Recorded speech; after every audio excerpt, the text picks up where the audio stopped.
What's up, everybody? Welcome back to another Comically Boston. I'm your host, Big Cam. Today, we're going to be talking about some DC and Marvel stuff, some casting over there at DC, some future stuff for the Marvel Cinematic Universe.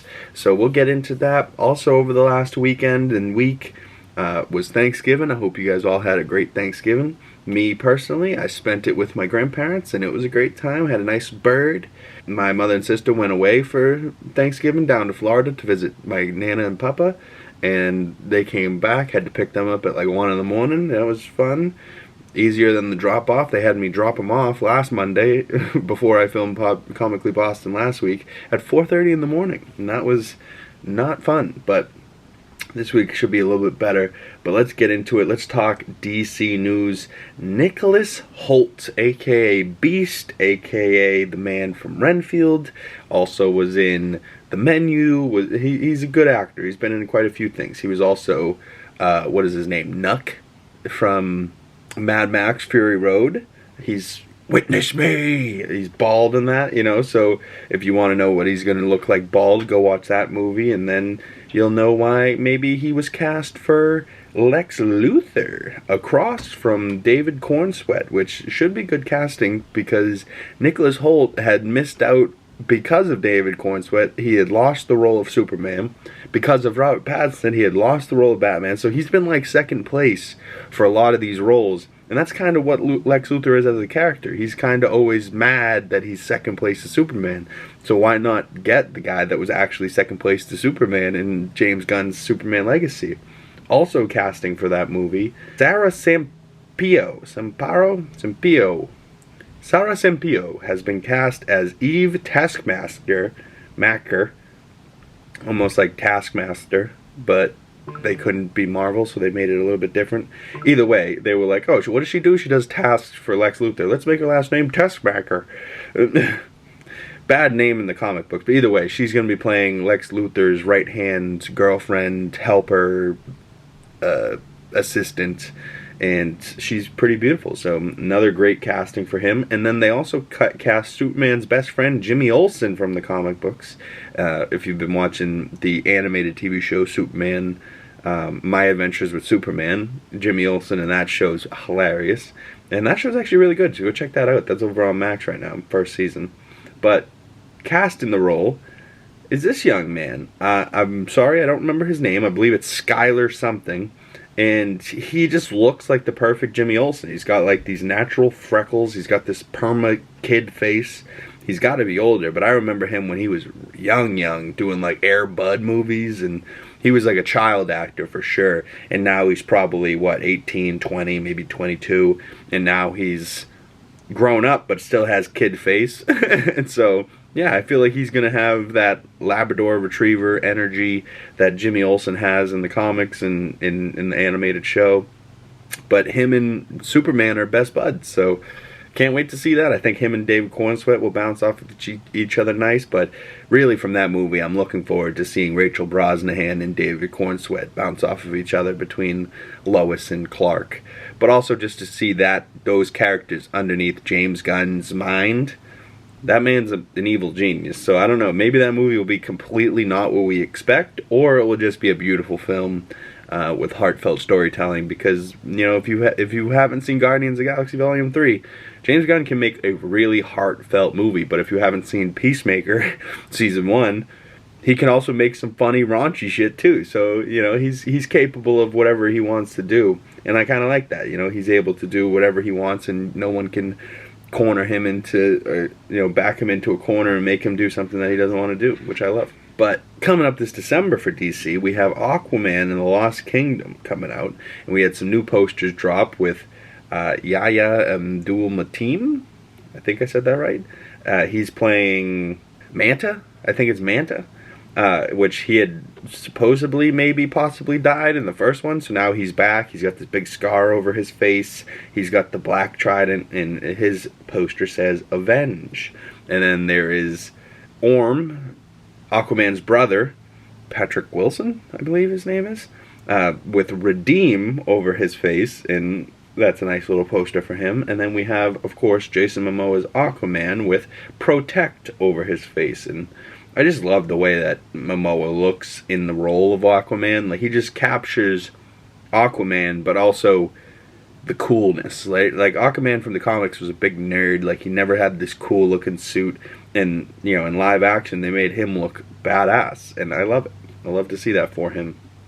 But also, I don't think Aquaman was necessarily the role that Jason Momoa wanted when he signed up. So I don't know, maybe he'll become Lobo in some way in the DC universe. Who knows? So let's move on to some Marvel news. I got my Loki God of Stories shirt on. If you guys haven't seen Loki Season 2, it's unbelievable, and it might set up the future of the MCU in a different way than we might expect. Because we also know that the director and writer or whatever for director Dustin Daniel Cretton for Kang Dynasty has now moved off of that project and is now focusing on Shang-Chi 2. So Shang-Chi 2, long awaited, one of my most anticipated characters I want to see again. This is a fan-made poster, but is this potentially a Shang-Chi 2 title that we might see? Shang-Chi in the Wreckage of Time. And tie him into Kang. We still don't know what that beacon was that was getting called to at the end of Shang-Chi's movie.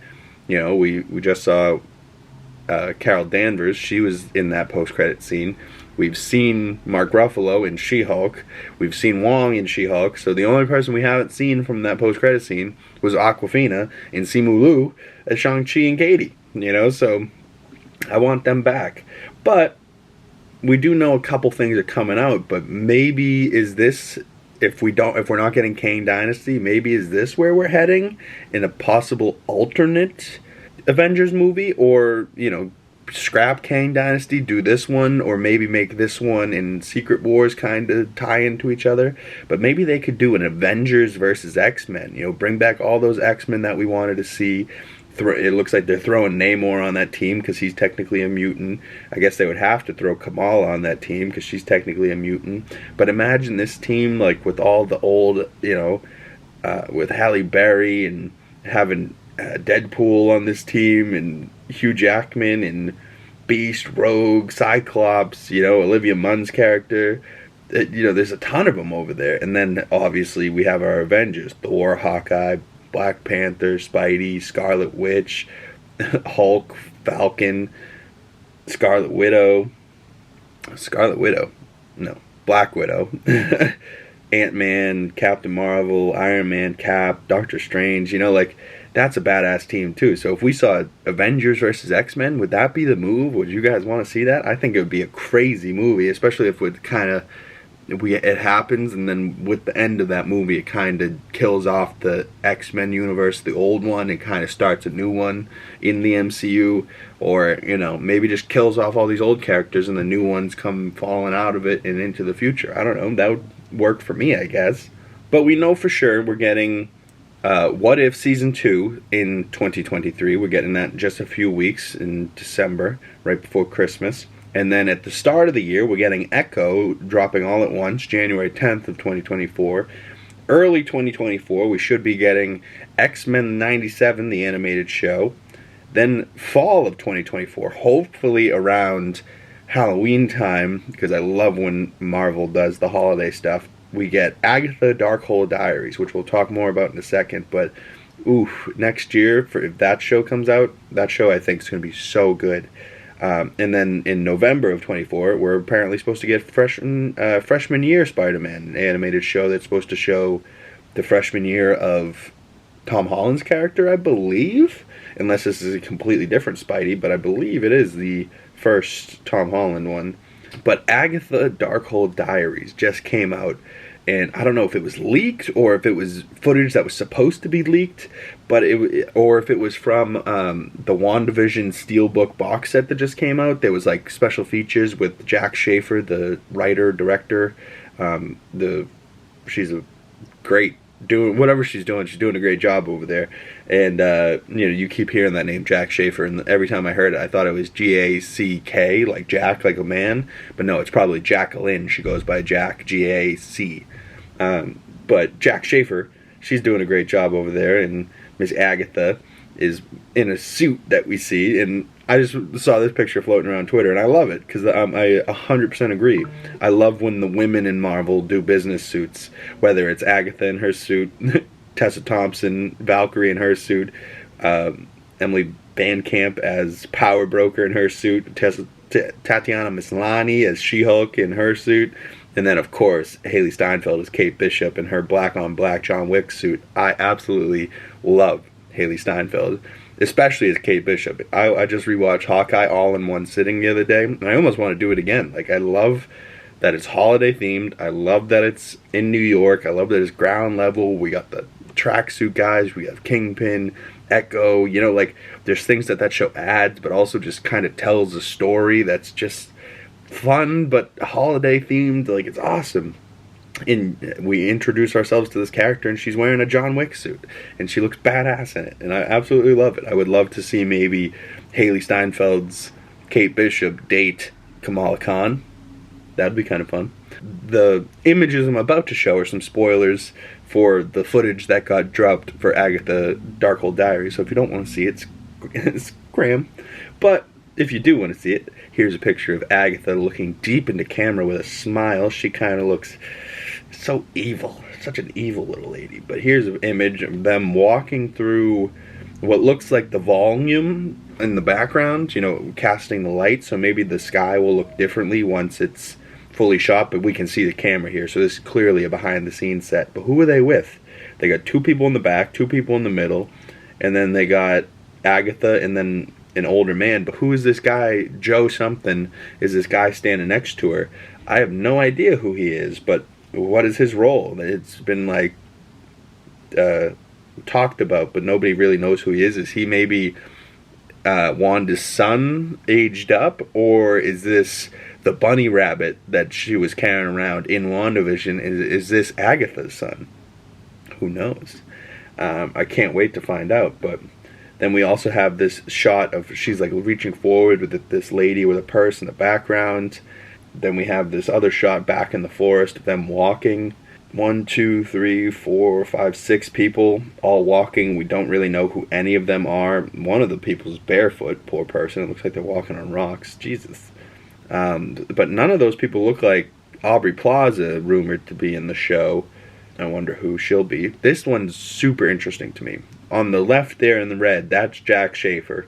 But obviously, with the hand on the table, and then underneath the table is Catherine Hahn as Agatha, but she's wearing that white checkered old-timey outfit that she wore in season 1 of WandaVision in the black and white episode. So, 1, why is she in that outfit? 2, why is there a body on the table? Who's this body with a tag tied to its foot? And why are they like in a morgue? And why is Agatha here? Like, what is happening? Like, what are we witnessing right now? But there's another image here of Agatha in her little business suit. What is that around her neck? Right? It's like a chain, but it's got 3 women on it. I'm not sure what that is, but it's like a circular medallion with like 3 figures on it. I wonder if that's like a coven or something. But yeah, comment below. Do you know who this guy Joe's playing next to Agatha here? Do we have any more information on this show? But all I know is that show looks really good. I'm super excited for it. I'd like to know what you guys think down below. Stay tuned this week. We have another video coming to the channel real soon. Obviously, if you guys have been paying attention, there's an empty space right here, and there normally is not, so that means something's going to be going there next to my other Legos. So stay tuned for that. Maybe there will be an unboxing video coming to the channel tomorrow. Stay tuned. Over the weekend, I also watched Gareth Edwards' movie, The Creator. And then that kind of sparked me getting into his stuff, and I was like, wow, he did a great job on The Creator. I'll talk about that more in my movie review. I don't know if I truly loved that movie, but I did think it was interesting. It gathered my attention for most of the movie, but we'll talk about that and what happened to me during that movie. But then also I went back and watched one of his first movies, Godzilla, from 2014. And I went and saw that movie in theaters in 2014, 9 years ago? I liked it. I really liked it a lot. And then also yesterday, because I was kind of in a Godzilla kick, I started watching Kong Skull Island from 2017. That's a good movie. But also over last week, I watched the entirety of She-Hulk Season 1 from 2022, and then I watched the entirety of Hawkeye. So reviews for those will be coming to the channel ASAP. We'll be continuing on my Marvel movie rewatch. We're almost done rewatching the entire MCU. We're up to Quantumania, Guardians of the Galaxy 3, Secret Invasion, Across the Spider-Verse, The Marvels. So we're almost all the way caught back up, but I also have Daredevil, the original with Ben Affleck, Elektra, and then Ghost Rider 2 that I had skipped originally that I have to go back and do. So I'll be doing those eventually through the month of December, but we're also going to be starting our Christmas movies December 1st. So stay tuned for Christmas content coming your way through the holiday season. I hope you guys are interested. And I love you people, and I'll see all you beautiful souls in the next video. Peace. Thank you guys for watching. Please hit that like button, subscribe if you're new, hit that bell if you don't want to miss future videos. All my other social medias are in the description down below. Please click those links. Follow me on Letterboxd if you want to see my movie reviews. And I love you all, and I'll see you in the next video. Peace.